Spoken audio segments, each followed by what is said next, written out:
হৃদয়ে বাস্তৱতাক বুজি নাপায় যেতিয়ালৈকে ই ভাগি নাযায়। মানুহে নিজকে লুকুৱাই ৰাখিব বিচাৰে, মানুহে বিচাৰে আনে তেওঁক বিচাৰি উলিয়াওক। মানুহৰ সকলোবোৰ সময়ে ছুটি, সুখৰ দিন ছুটি, মাত্ৰ দুখৰ দিনবোৰহে বহুত দীঘল। অনুমান ভুল হ'ব পাৰে, কিন্তু অনুভৱ কেতিয়াও ভুল নহয়।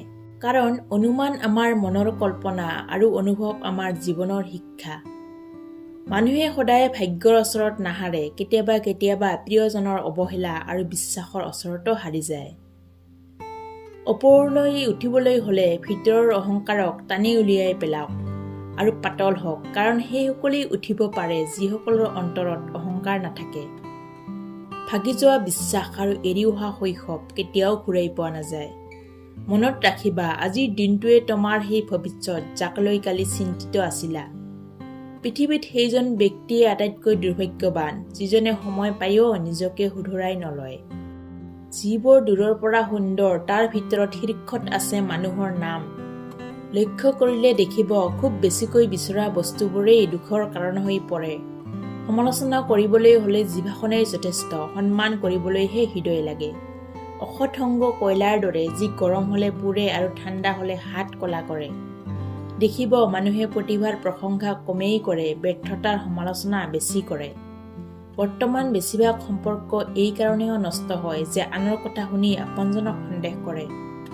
যদি তুমি এজনক মাছ ধৰি আনি দিয়া, তেনেহ'লে কেৱল এদিনৰ খাদ্য পাব, কিন্তু তুমি যদি তেওঁক মাছ ধৰিবলৈ শিকাই দিয়া, তেনেহ'লে তেওঁৰ গোটেই জীৱনৰ খোৱাৰ ব্যৱস্থা হৈ যাব।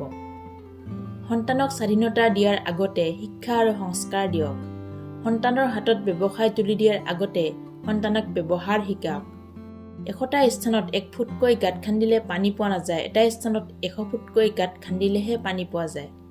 ভাল জোতা পিন্ধি কাঁইটৰ ওপৰতো খোজ কঢ়া যায়, কিন্তু জোতাৰ ভিতৰত কাঁইট থাকিলে খোজ কঢ়া নাযায়। সেইদৰে যিজন মানুহৰ অন্তৰ কাঁইটেৰে ভৰা, তেওঁৰ লগত সম্পৰ্ক ৰখা নাযায়। সম্পৰ্কত জড়িত হোৱাৰ পিছত ভালে থকাটোও আনৰ ওপৰত নিৰ্ভৰ কৰে। জীৱনৰ ৰাস্তাত হাজাৰবাৰ বাধা আহিব, হাজাৰবাৰ আঘাত পাব, সেইবুলি হাত সাৱটি বহি থাকিব নেকি? জীৱনৰ বাট বহুত দীঘল, খোজ দিব লাগিব অকলেই। এই পথত যদি উজুতি নোখোৱা, তেনেহ'লে বাচি থকাৰ অৰ্থ ক'ত বুজি পাবা? জীৱন মানেই যুদ্ধ, জীৱন মানেই পৰিশ্ৰম, জীৱন মানেই কেতিয়াও চেষ্টা এৰি নিদিয়া, কেতিয়াও মনত সাহস এৰি নিদিয়া। মানুহে টকাৰে নিজৰ অৱস্থাৰ পৰিৱৰ্তন কৰিব পাৰিলেও কেতিয়াও স্বভাৱৰ পৰিৱৰ্তন কৰিব নোৱাৰে। মই ব্যৱহাৰ চাইহে সন্মান কৰোঁ, বয়স চাই নহয়। চিন্তা ভাৱনা ভাল হ'ব লাগে, কাৰণ চকু বেয়া হ'লে চিকিৎসা কৰা যায়, কিন্তু দৃষ্টি বেয়া হ'লে তাৰ চিকিৎসা কৰা নাযায়। কিবা এটাত যদি তুমি বিফল হোৱা দেখিবা, বহুতেই ইয়াৰ অংশীদাৰ হ'ব, আৰু যদি ব্যৰ্থ হোৱা দেখিবা সকলো দোষ তোমাৰ।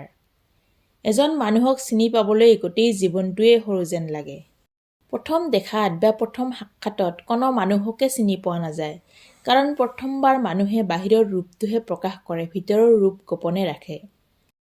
জীৱনত এনেকুৱা একোটা সময় আহে যেতিয়া দিবলৈ উত্তৰ বা ক'বলৈ কোনো কথা আৰু বুজাবলৈ ভাষা হেৰাই যায়। তেতিয়া নিজকে অপৰাধী যেন লাগে। আমাৰ সমাজে সদায় প্ৰতিষ্ঠিত কাৰোবাক বিচাৰে, কিন্তু কাকো প্ৰতিষ্ঠিত হ'বলৈ সহায় নকৰে। কেৰিয়াৰ গঢ়াৰ সময়ত আৰু ৰাস্তা পাৰ হোৱাৰ সময়ত কাৰো ফালে চাব নালাগে। দুয়োঠাইতে দুৰ্ঘটনাৰ সম্ভাৱনা আছে। টকা থাকিলে সকলো সম্ভৱ, সত্যক মিছা প্ৰমাণ কৰিবলৈ আৰু মিছাক সঁচা প্ৰমাণ কৰিবলৈ। আঘাত যিমানেই কঠোৰ হয়, ঘূৰি থিয় হোৱাৰ ইচ্ছাও সিমানেই প্ৰবল হয়। অকলে থাকিলে ভালে থাকিব পাৰি নে নাই নাজানো, কিন্তু এইটো ক'ব পাৰোঁ যে বেয়া মানুহখিনিৰ পৰা বহুখিনি আঁতৰি থাকিব পৰা যায়। সকলোকে ভালে ৰাখিবলৈ হ'লে নিজকে কেতিয়াও ভালে ৰখা নাযায়। প্ৰথমে নিজকে ভালে ৰাখিবলৈ শিকা, তেতিয়াহে সকলোকে ভালে ৰাখিব পাৰিবা। মিছা কথা কৈ চালাক হোৱা যায়, কিন্তু কেতিয়াও ডাঙৰ মানুহ হোৱা নাযায়। ডাঙৰ মানুহ হ'বলৈ হ'লে সত্যৰ পথত থাকিবই লাগিব। যদি সহজতেই কাৰোবাক পাত্তা দিয়া, সি তোমাক সস্তীয়া ভাবিবলৈ আৰম্ভ কৰিব। যদি সহজতেই কাৰোবাক গুৰুত্ব দিয়া, সি তোমাক গুৰুত্বহীন ভাবিবলৈ আৰম্ভ কৰিব। সহজেই যদি কাৰোবাক ভাল পোৱা দিয়া, অৱহেলা কৰিব।